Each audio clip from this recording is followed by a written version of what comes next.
ఈ ప్రాంతం అంతా ఎడారిగా మారుతుంది. కనీసం ఈరోజు నువ్వు ఢిల్లీకి కొడుకు ఒకసారి, నువ్వు కుమారుడు ఒకసారి, నువ్వు ఒకసారి, వారానికి ఇద్దరు పరిగెత్తున్నారు. అక్కడ ఈవెంట్స్ అంటూ షో చేస్తున్నారు. ఏంటి ఉపయోగం? అక్కడ మీ షో అప్లు బిల్డప్ల కోసమే చేస్తూ వందల వేల కోట్లు ప్రజాసొమ్ము దుర్వినియోగం చేస్తున్నారు.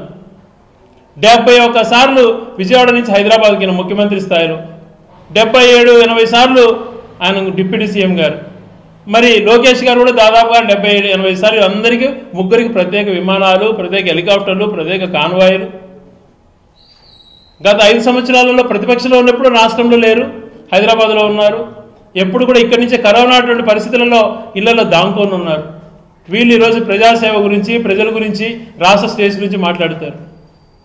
మీరు అధికారంలో ఉండి అక్కడి నుంచి పరిపాలన అందించకుండా 70-75 సార్లు స్పెషల్ ఫ్లైట్లలో హైదరాబాద్కు వస్తా వృధా చేస్తూ స్పెషల్ ఫ్లైట్లలో మరి ఈవెంట్ అని చెప్పి ఢిల్లీకి పోతా వారానికి ఒకసారి. ఏం చేస్తున్నారు? రాష్ట్రానికి ఏమైనా మేలు జరిగే పరిస్థితులు ఉన్నాయా? ఏదైనా చేస్తున్నారా? ఆల్మట్టి పైన ప్రజా సంఘాల వాళ్ళు కానీ, మిగిలినటువంటి న్యూట్రల్ పీపుల్ కానీ, రైతులు కానీ, రైతు సంఘాల వాళ్ళు కానీ అందరూ ఏకతాటిపైకి రావాలి.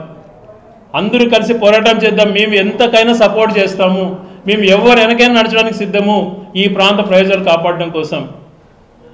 ఈ ప్రాంతానికి భవిష్యత్ తరాలకు సర్వనాశనం చేసేటువంటి ప్రక్రియ అక్కడ ఆనాడు 95లో ముఖ్యమంత్రి అయిన తర్వాత మొదటిసారి జరిగింది ఆల్మట్టిలో.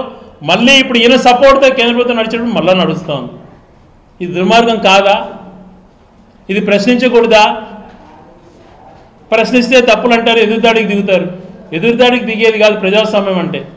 మీకు దానిపైన చిత్తశుద్ధి ఉంటే సరైన క్లారిటీ ఇవ్వండి. ప్రజలకు జరుగుతున్న నష్టాన్ని ఏ రకంగా ఎదుర్కోవాలా, ఏ రకంగా మనం అందరం కలిసికట్టుగా పోదామన్నటువంటి ఆలోచన చేయండి. అంతేగాని దుర్మార్గంగా వ్యవహరించి ఏదో చేయాలన్నటువంటి ఆలోచన చేయగాకండి. 16 నెలల పరిపాలనలో ఎవరు మంచిగా ఉన్నారు చెప్పండి? ముఖ్యంగా ఈ రాష్ట్రంలో ఉన్నటువంటి మహిళలకు అన్యాయం చేసావు, యువతకు అన్యాయం చేసావు, ఉద్యోగస్తులకు అన్యాయం చేసావు, రైతులకు అన్యాయం చేసావు. చూస్తే వీళ్ళ పరిపాలనలో మొదటి రోజు నుంచి ఏ పంటకు గిట్టుబాటు ధర లేదు. రైతుకి ఇవ్వాల్సినటువంటి డబ్బులు ఏ రకంగా కూడా ఇవ్వలేదు. రైతులకు ఇవ్వాల్సినటువంటి కోటాలో దాదాపుగా రైతు భరోసా కింద 40,000 ఇవ్వాలి. 2వ సంవత్సరం పూర్తి అయ్యడానికి 5,000 ఇచ్చి అంతా ఇచ్చేసా అంటాం. మరొక పక్క ఏ పంటకు గిట్టుబాటు ధర లేదు. పంట వేసుకున్న వాళ్ళకు యూరియా కలుగుతో రైతులు ఆత్మహత్యలు చేసుకుంటున్నారు. ఈ పరిస్థితి రైతులపైన ఉంది.